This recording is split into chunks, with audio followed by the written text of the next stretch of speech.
Hello, hello. Welcome back to history class. Today we're going to be starting section 2 of the ancient Greek chapter, so make sure you have your book handy and your packet.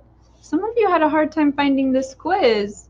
They're all right here in the packet for you. So make sure you're watching the videos because you'll get all kinds of helpful information like that. All right, so we are going to be completing pages 125 from your packet and reading pages 306 to 311. Now, before we read any chapter or any section, you know what we always do.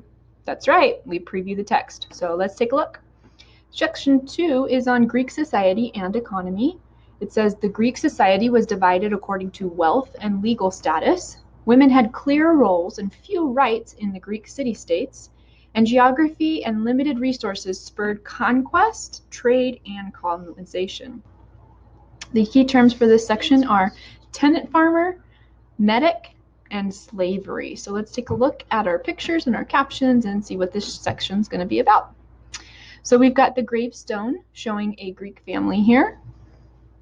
We're going to read about women in ancient Greece. We can see Spartan women. Maybe there might be a difference there between them and other women in ancient Greece. We'll have to see. Greek society, and here we have this beautiful vase showing a woman and her servants. Let's see, I'll move myself out of the way. There you go. You can see it now. All right. And let's move forward to page 308. Now here is an important graphic that'll help us see difference in rights in Greek society. So we see people in ancient Greece were ranked according to their social or legal status. The main division was between free people and the enslaved. Of the free, only citizens took part in government. Did all free Greeks have legal rights? Well, what you're going to find in this chapter is no, they didn't. So we see the tenant farmers, they're kind of low here, but if you scroll down, even lower is non-citizens. So we've got resident aliens, that's people who are not from Greece, but they're living in the Greek area. And then we see that key term of metics there. So now we have a little bit more clarification as to what that is. We see just above the non-citizens are the women and children born of citizens. So even though the women are citizens, the children are born citizens, they still have lower rights than a tenant farmer, say. Then we see the small farmers, they have bigger or more rights or more social standing. And we're going to see the difference between a tenant farmer and a small farmer. And then aristocracy, they're up at the top here. They are really the leaders, the top of the social status in Greek society. We are going to read about slavery. Slavery did occur in ancient Greece, and they were not free. They did not have any rights in that society. All right, now one of our key terms was tenant farmers. Now those are people who paid rent in order to farm. So they did not own the land, they paid rent and farmed the land. As opposed to farmers who owned their own land, they had more of a social standing in ancient Greece. All right, let's look at page 309. We're going to see some economic expansion. So we're going to be learning about some trade there. We can see conquest and colonization. Those are two key themes in this section. And then the beginning of urban planning. So this is a view of this ancient Greece city, and you can see how things are laid out, and it seems like there's some organization happening, similar to how our cities are formed today. And this is an aerial view of New York City here. So it says Miletus in Ionia was one of the first Greek cities to be laid out on a grid pattern. For Western civilization, this was the beginning of urban planning, the rationale planning of cities. Many modern American cities follow the same kind of grid plan. So I've been to New York City, and when you're flying over it, same with Chicago, a lot of those major cities, when you're flying over them and you look down, everything looks very linear. There are these straight lines, and then there's parallel lines and perpendicular lines. It's like a grid. It's almost like a sheet of graph paper, and all the buildings are filled in there. So ancient Greece is where that started. All right, let's move forward here. On page 310, we can see a map, and it says coins from the Emporium and Messina find these cities on the map. So Emporium and Messina, it wants you to find those on the map, and which part of Asia did the Greeks settle. So this is part of that conquest piece where we see them moving outside of just being in Greece and spreading further out.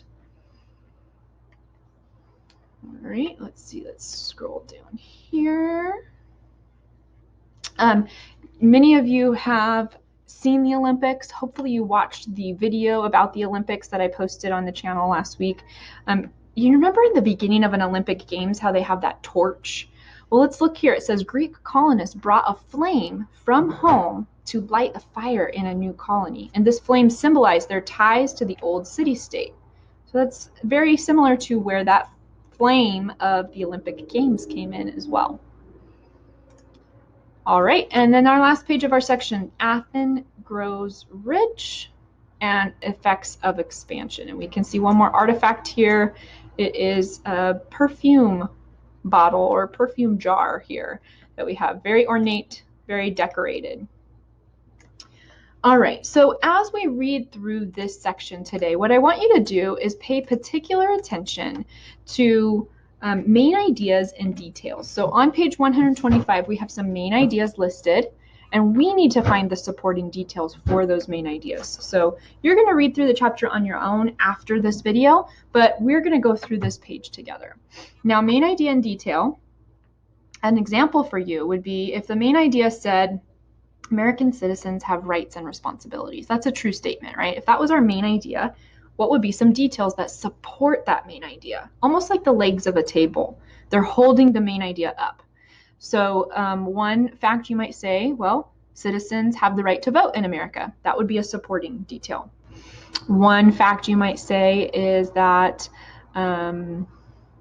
citizens have the responsibility to vote. And that's different than the right to vote, right? The right to vote is that we can vote. The responsibility to vote is that we need to be participating in our government to affect change, to affect the policy.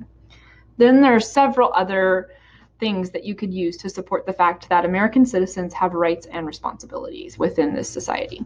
So we're not looking at that one in particular, though. We are going to look at, let's start with the first main idea on our graphic organizer. So I'm going to flip over there. The first one here is, in the Greek world, women had different rights and roles. So we're going to look for what are the key points, what are the supporting details that support that main idea, like those legs on a table. All right, so we're going to look for the part where it talks about women. Okay, here we go. Women in ancient Greece. In the Greek world, women had different rights and roles depending on the city-state. In Sparta, they had a good deal of freedom. However, in city-states such as Athens, they had few rights. So already we see there's our main idea, and we're going to look for what are the details that support that. So the typical Greek family consisted of husband, wife, and children. That doesn't really support our main idea. Let's keep reading. As head of the house, the man had control over his family. Poorer women worked outdoors on farms or sold goods in markets. So that tells us a little bit about what the women's role was in the poorer families. They worked outdoors on the farms or they sold goods in the markets. So we could use that for sure. Let's add that to our first one.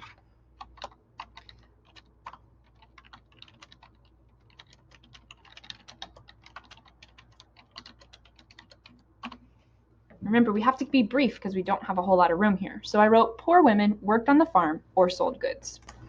Let's keep reading. But in the city-states like Athens, women from richer families were expected to stay at home while the men took part in public life. Although women did play public roles in religious ceremonies, for the most part, their lives were restricted. The Greek philosopher, and I'm not going to try to say that name, Xenophon, described Greek gender roles. The gods have ordered and the law approves that men and women should each follow their own capacity.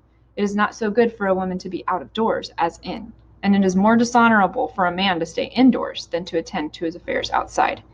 I know, I'm glad I wasn't alive in ancient Greece because I love going outdoors. All right, let's see. In most Greek homes, women supervised the household, raised children, kept track of money and spending, and managed the slaves. So that's definitely a key supporting detail we could put on our chart. So, whoops. In the home, women, and this one might actually take up a couple lines, even though there's bullet points here. It's okay if you use a couple lines for one. So, in the home, women raised the children, kept track of the money, and I'm going to have to go down, and managed slaves.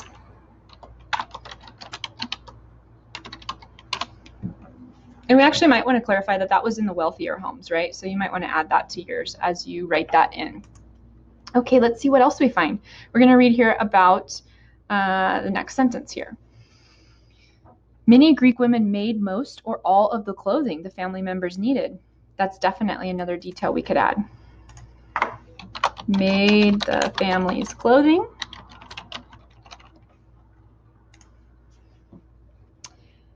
They had to spin wool or flax into yarn, weave fabric, and sew or knit clothes.